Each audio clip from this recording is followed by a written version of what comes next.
kembali lagi dengan saya Jalsa Febriani dengan NIM 8603565955 Program Studi Pendidikan Guru Sekolah Dasar UPBJJ Bandung. Saya di sini akan mempresentasikan tugas 2 mata kuliah filsafat ilmu, menjelaskan hubungan timbal balik antara filsafat ilmu dan pendidikan. 1. Peran filsafat dalam mengawasi dan memperkuat ilmu pendidikan. Filsafat ilmu berperan sebagai alat kontrol kritis dan pengawal metodologis yang memastikan ilmu pendidikan tetap berada pada jalur keilmiahan yang benar. Poin A. Fungsi pengawasan filsafat ilmu menilai asumsi, metode, dan validitas teori pendidikan agar tidak terjebak dalam dogma atau kepentingan politik praktis yang bersifat relatif. Memastikan bahwa praktik pendidikan bersifat objektif dan dapat dipertanggungjawabkan secara akademik. Poin B. Fungsi penguatan. Filsafat ilmu memperkuat eksistensi ilmu pendidikan dengan memberikan dasar yang jelas mengenai hakikat, tujuan pendidikan, dan nilai-nilai ilmu pendidikan. Proses epistemologis yang ketat dalam meramu dan menarik kesimpulan pendidikan tidak hanya menjadi kumpulan teknik mengajar, tetapi menjadi bidang ilmu yang memiliki legitimasi keilmiahan yang kokoh. Yang kedua, penguatan filsafat ilmu melalui pendidikan yang bermakna. Hubungan antara filsafat ilmu dan pendidikan bersifat timbal balik. Jika filsafat menjadi dasar teori, maka praktik pendidikan menjadi laboratoriumnya. Poin A. Penyedia data lapangan, pendidikan yang bermakna menghasilkan fakta dan masalah yang nyata menjadi bahan refleksi untuk melahirkan pertanyaan. Poin B. Uji validitas, teori praktik pendidikan yang berkualitas berfungsi menguji kebenaran teori-teori filsafat dalam konteks nyata, masalah-masalah baru yang muncul, membuka peluang bagi perkembangan paradigma baru dalam filsafat ilmu. Sehingga ilmu ini terus berkembang dan tetap relevan.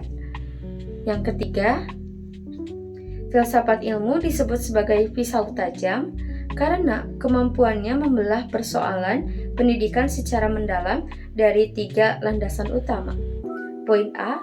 Ontologi, menelaah hakikat apa yang dikaji dalam pendidikan. Contoh, siapa peserta didik itu sebenarnya?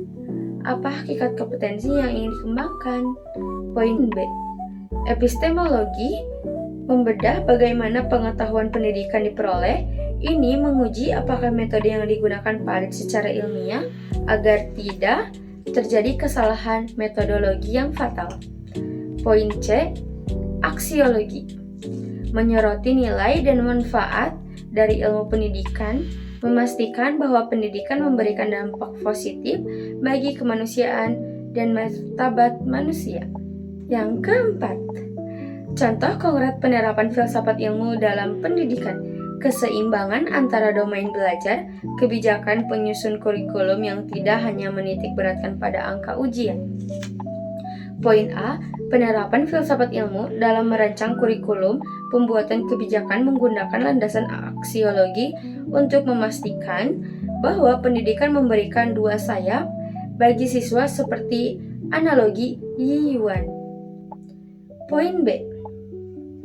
Hasil kurikulum dirancang untuk menyeimbangkan domain kognitif, afektif, dan psikomotorik.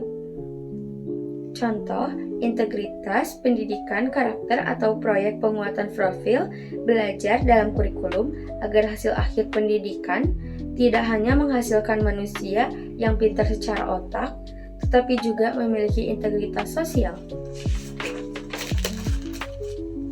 Kesimpulan, filsafat ilmu menjaga agar pendidikan tetap ilmiah dan bernilai kemanusiaan, sementara pendidikan yang bermakna menghadirkan pengalaman nyata yang terus menyempurnakan bangunan filsafat ilmu itu sendiri. Sekian presentasi saya, maaf bila jika banyak kekurangan, dan terima kasih sudah memberikan kesempatan untuk mempresentasikan tugas 2 filsafat ilmu. Assalamualaikum warahmatullahi wabarakatuh.